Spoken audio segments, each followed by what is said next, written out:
So don't get distracted. You know what I'm saying? In this new paradigm, things have to be conducted differently. We have to look at family and government differently. How do we allow everybody to be a part of something and not leaving anybody out? How do we do that? Well, we leave it up to the families who you are related to. That's your government. That's your government.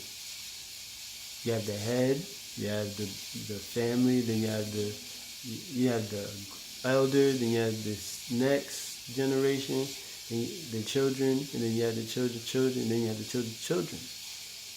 And they're all part of this. And then as you grow older, you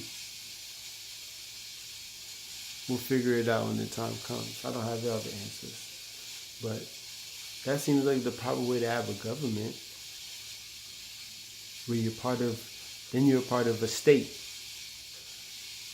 and that state is part of a union, and them unions can be all of the states together. They can go from your county to your district, from your district to states, then from the states. This gives everybody a job, right? But at the same time, it allows everybody to contribute into the system in a whole, in the totality, by having a government set up in your own family. It doesn't have to be Congress and all that shit. It could be,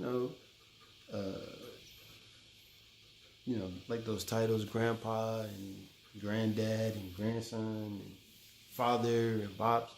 You pick whatever word you want to categorize them in at a later time. But that's only when it comes to dealing with law. You know what I'm saying? And family. We don't have family. So first we have to get people back into realizing marriage is good. Then we have to get people at the same time acclimated to who the Fed is and what they've done to America, to allow people like anybody in the politics to get in the positions that they're in to be vampires. You know what I'm saying? To just be vampires. And it doesn't affect them because they have all the money in the world, so why does it matter what somebody else is doing? You know? And I think that's one of the problems with allowing certain people in the world, for just allowing like a group of people to gain all the wealth, instead of allowing the wealth to be distributed among every single man.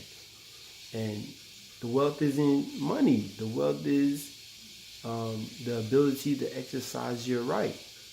You know what I'm saying? The ability to be who you want to be, as far as when it comes to being a good person. It doesn't have anything to do with a God in the sky or anything like that.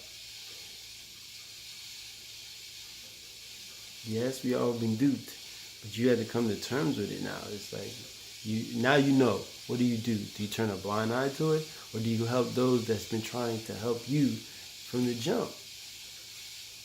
You know what I mean? Because those that need your help the most, that understand the paradigm that we're in, and them having the wealth or the money to build, schools, parks, community centers, grocery stores, farms, not even farms, but agricultural classes, so you could, learn to grow your own stuff outside your houses. Even places for us to just be communal, to get the camaraderie back. We used to have tons of those places. We don't have these places now. Well, you have the park, you know what I'm saying? But how many people go to the park and then they get harassed? It's about changing the paradigm and how we are conducting ourselves. look at ourselves as if we love each other, instead of looking at ourselves as if we don't love each other. That's the most important part. It's the love aspect.